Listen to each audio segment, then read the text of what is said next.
Hello, everyone, and welcome back to Bhakti Fundamentals.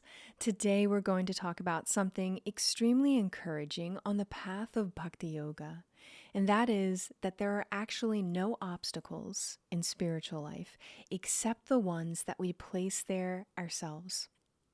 Now, at first, this might sound surprising. After all, life feels full of obstacles at every turn. We may think, I'm too busy for spiritual practice. Or I make too many mistakes as I practice. I can't be consistent. Or I didn't grow up with spirituality. Or even other people are more qualified than me to practice this spiritual path. However, the great teachers of the Bhakti tradition explain something extremely hopeful. Spiritual life, Bhakti Yoga, is open to everyone, and there are ultimately no material impediments to practicing it.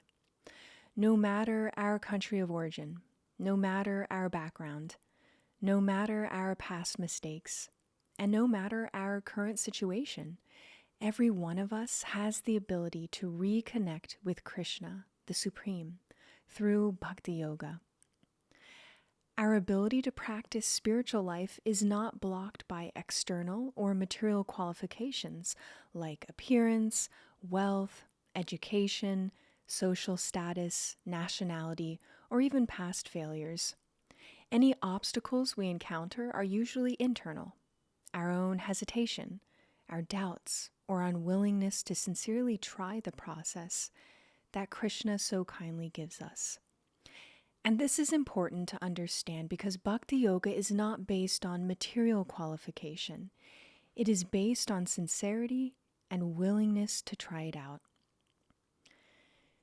Śrīla Prabhupāda would often use practical examples when teaching the science of Bhakti Yoga.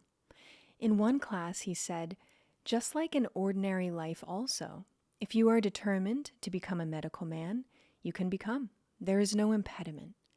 If you are persistent, you can become a medical man, engineer, or anything.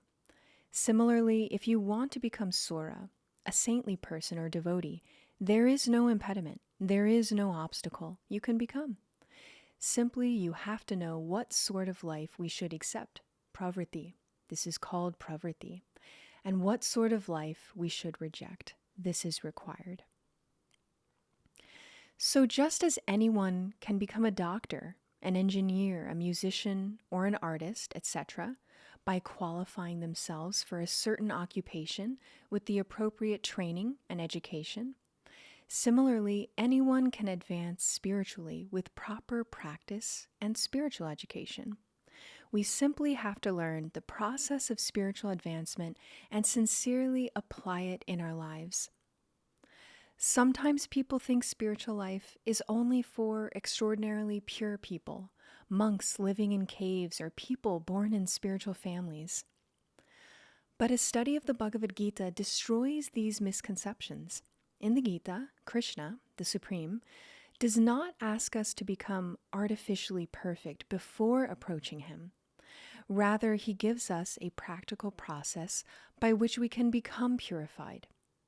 A step-by-step way to advance spiritually. And the process Kṛṣṇa gives, Bhakti Yoga, includes practices such as hearing about Kṛṣṇa in sacred texts like the Bhagavad-gītā and from other practitioners, chanting Kṛṣṇa's holy names in the form of the Maha Mantra, offering our daily activities and vegetarian food preparations to Kṛṣṇa prior to consuming them ourselves, associating with others on the path of Bhakti Yoga for inspiration, encouragement, and deepening our knowledge. Over time, these practices purify our consciousness of our material conditioning, our tendency to identify as our material body or mind.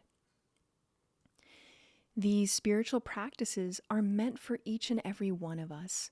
Bhakti Yoga is actually our Sanatan Dharma, our eternal and ultimate duty in life, which is to reconnect with Kṛṣṇa and uncover our eternal relationship with him.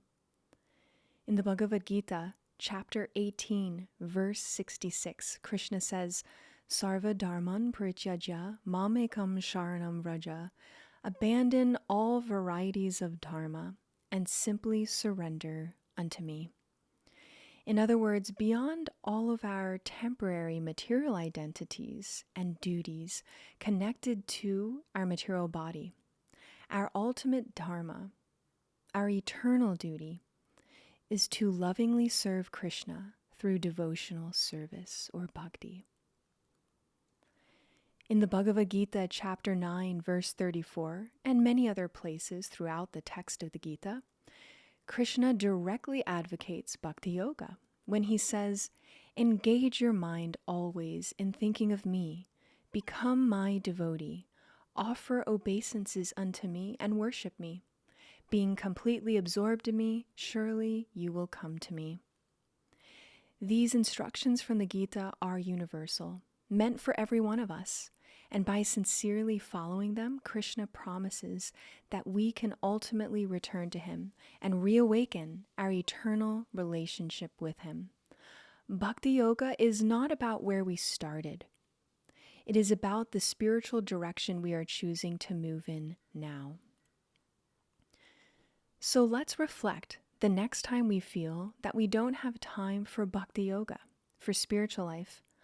Often the time factor comes up in relation to our chanting practice. Chanting the Maha Mantra, the names of the Supreme, is one of our main practices in Bhakti Yoga because the names of Kṛṣṇa purify our consciousness of its material conditioning. Sometimes we hear people say, "I don't have time to chant during my day, and I'm too tired to chant at night." But if we reflect honestly, we often find we do have time to scroll social media or watch YouTube videos or browse the internet, etc. The issue is usually not that we don't have time, it's that spiritual life is not yet a priority for us. While Bhakti Yoga is certainly a gradual process, let's make sure we're not unconsciously placing obstacles in front of our own spiritual advancement. Let us remember that Kṛṣṇa is making himself available to us at every moment through the various practices of Bhakti Yoga, which allow us to reconnect with him. Our relationship with Kṛṣṇa is eternal. It is not something artificial that we are inventing. It has always existed. Bhakti Yoga simply helps uncover that forgotten relationship. And Kṛṣṇa deeply wants us to turn back toward him and revive that eternal connection. The opportunity is there for every one of us. We simply have to take advantage of it step by step with sincerity and determination. And as we make sincere efforts in spiritual life, Kṛṣṇa reciprocates with us. He helps us connect with him more and more. In the Bhagavad-gītā, chapter 10, verse 10, Kṛṣṇa explains that for those who are sincerely trying to serve and connect with him, he gives the intelligence from within by which we can reach him. Bhakti Yoga is not a one-sided endeavor in which we struggle alone to reach the absolute truth. Kṛṣṇa himself actively helps those who help themselves by sincerely turning towards him. Remember that Kṛṣṇa accompanies us as Paramatma, the supersoul within each of our hearts. Even when spiritual life feels difficult, he is there, guiding us, witnessing our efforts, reminding us of him. Perhaps one of the greatest dangers is waiting for the perfect time to begin taking spiritual life seriously. If we wait until the water is perfect for us to set sail, we may never lift up our anchor and leave the shore. Our life circumstances will never be perfectly peaceful or perfectly arranged. There will always be responsibilities, distractions, anxieties, and challenges in material life. So at some point, we simply have to begin our spiritual life anyway, because it's that important. Otherwise, we risk remaining absorbed in temporary material life and returning to this material world, the ocean of material existence, birth after birth.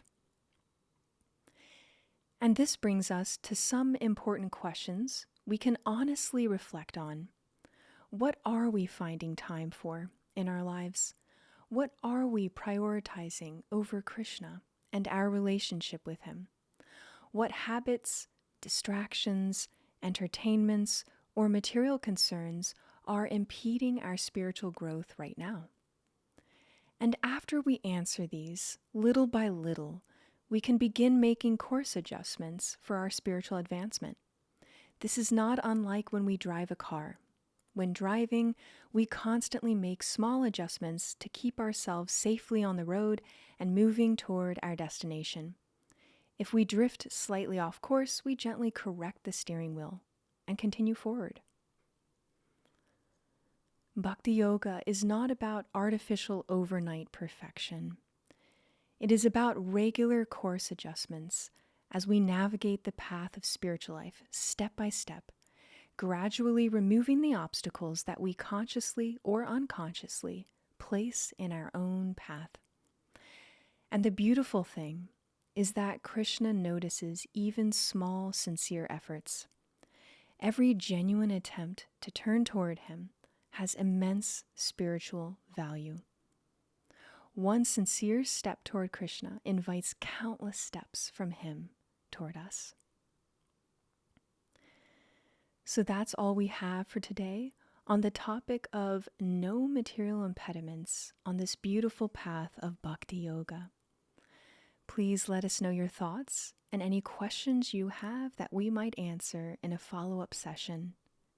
In the meantime, thank you for listening today, and we'll see you next time on Bhakti Fundamentals.